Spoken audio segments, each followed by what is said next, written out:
Hello friends, आज बहुत खुशी की खबर है कि म्यूचुअल ट्रांसफ़र ओपन हो गया और महानिदेशक का पत्र जारी हो गया है एमडी मैडम का।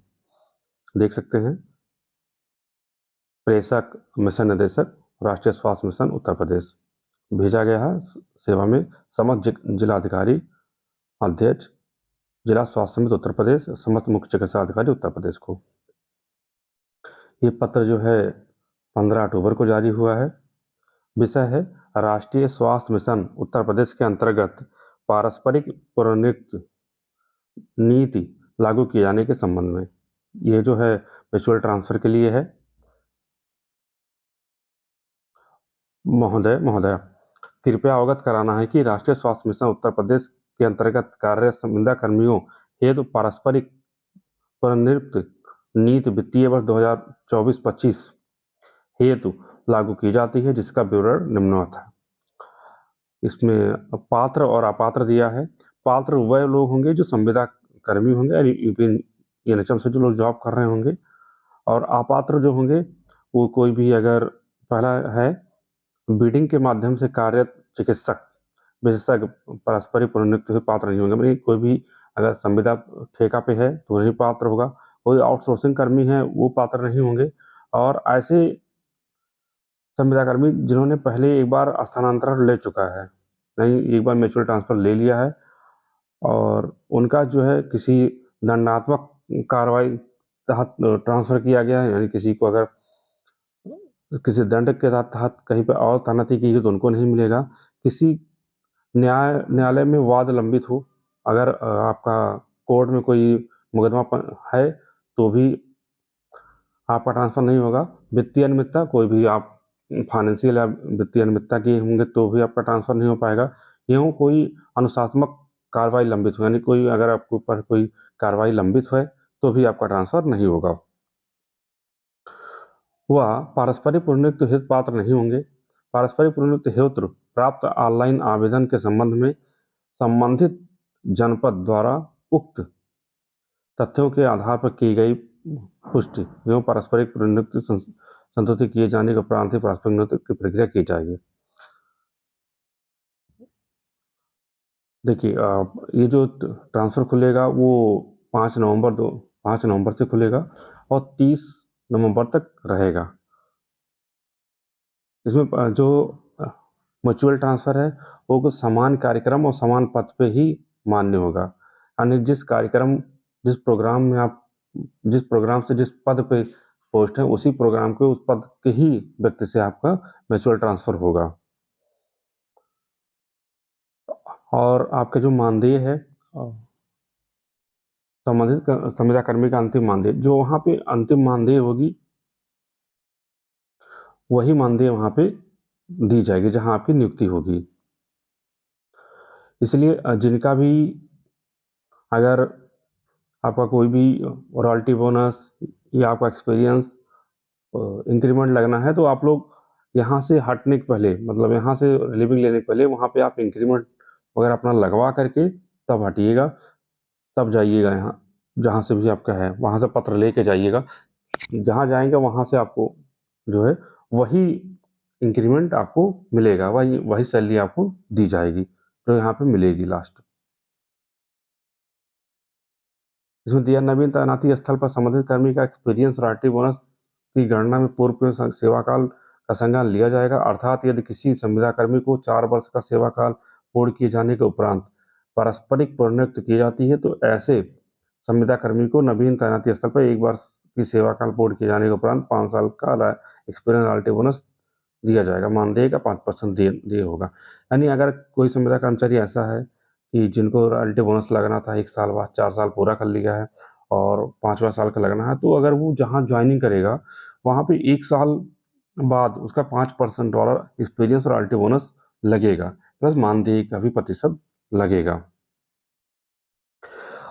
8वां पॉइंट है कम्युनिटी हेल्थ ऑफिसर्स के लिए। कम्युनिटी हेल्थ ऑफिसर के पारस्परिक प्रतिनिधित्व की स्थिति में पूर्व में संपादित बांड में शेष अवधि दिनों हेतु नवीन जनपद में बांड संपादित किया जाएगा।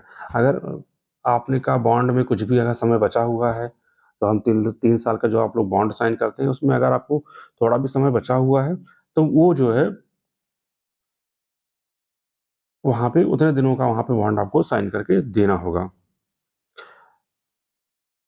9वां पॉइंट है पारस्परिक पुनरुक्ति पत्र जारी होने के 15 दिनों के अंदर संबंधित संविदाकर्मी कार्यमुक्त होकर नए जनपद पर योगदान आख्या देना अनिवार्य होगा।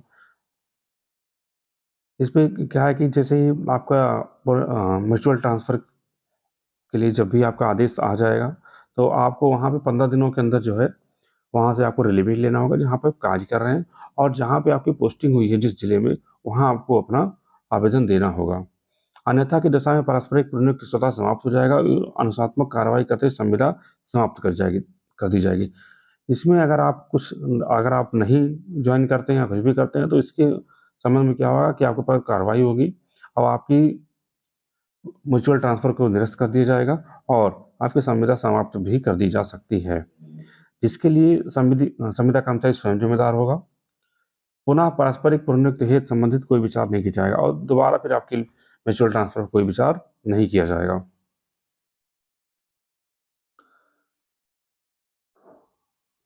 पारस्परिक पुनर्नियुक्त किए जाने 10वां पॉइंट है पारस्परिक पुनर्नियुक्त किए गए संविदा कर्मियों में यदि एक कर्मी आकांक्षी जनपद का हो, तो उक्त परिस्थिति में प्रतिस्थानीय कर्मी के द्वारा आकांक्षी जनपद में योगदान आख्या देने के उपरांत ही आकांक्षी जनपद कर्मी को कार्यमुक्त किया जाएगा, जिस हेतु उक्त कर्मी को 15 कार्य दिवसों के अतिरिक्त 5 कार्य दिवस दिए जाएंगे।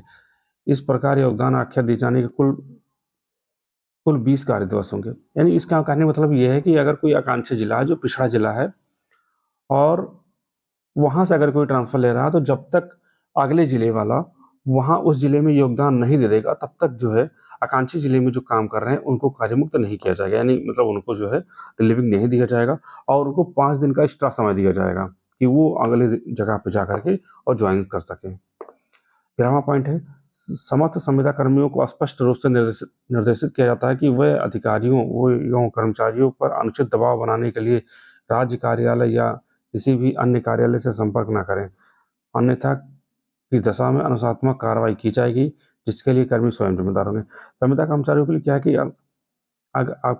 होता क्या, कुछ लोग जुगाड़ लगाते हैं कि जो है किसी अधिकारी से कहलवा देंगे, कुछ भी करेंगे, तो ऐसा कुछ नहीं करना है।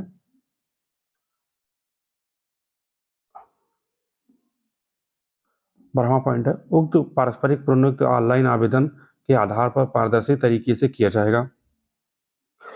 कर्मियों को सलाह दी जाती है कि किसी भी दलाल आदि के संपर्क में न आए और न ही किसी प्रकार के प्रलोभन में आए। संज्ञान में आने पर उपलब्ध साक्ष्य के आलोक में संविदा कर्मी की सेवाएं बिना नोटिस दिए समाप्त की जाएगी, जिसके लिए कर्मी स्वयं जिम्मेदार होंगे। जैसे इसमें क्या कहा गया है कि आप लोगों को कुछ किसी दलाल के चक्कर में नहीं आना है कि कुछ ना भी पैसा दे करके या कुछ भी लोग कहते हैं हम करवा देंगे, ऐसा कुछ नहीं करना है। यह जो है ऑनलाइन आवेदन है और पारदर्शी है। इसमें कुछ भी ऐसा नहीं है कि आप जो है किसी को पैसा दीजिए, ऐसा कुछ मत करिएगा। किसी कोई भी अगर कुछ भी ऐसा करेंगे, तो अगर वहाँ एमडी मैडम को पता चलेगा, तो आपको बिना नोटिस दिए आपकी संविदा समाप्त कर दी जाएगी। पारस्परिक पुनर्नियुक्ति हेतु किसी भी प्रकार का भत्ता दिए नहीं होगा, मतलब इस म्यूचुअल ट्रांसफर में कोई भत्ता दिए नहीं होगा। और पारस्परिक पुनर्नियुक्ति हेतु ऑनलाइन आवेदन संबंधित विस्तृत दिशा निर्देश एवं प्रक्रिया को पृथक से पत्र के माध्यम से निर्गत कर दिया जाएगा। और क्या होगा कि इसके लिए जो है और जो भी ऑनलाइन कैसे करना है या क्या दिशा निर्देश है और सब चीज़ें जो है इसके लिए अलग से एक पत्र जारी किया जाएगा। तो बहुत बहुत बधाई हो आप सभी को कि म्यूचुअल ट्रांसफ़र ओपन होगा। जिनको म्यूचुअल मिल गया वो लोग अपना जो है म्यूचुअल कर लें और वैकेंट के लिए सब लोग प्रयास कर रहे हैं। अगर आएगा तो उसके लिए भी सूचना दी जाएगी। धन्यवाद। और अगर मेरी वीडियो अच्छी लगे तो मेरे चैनल को लाइक और सब्सक्राइब ज़रूर करें।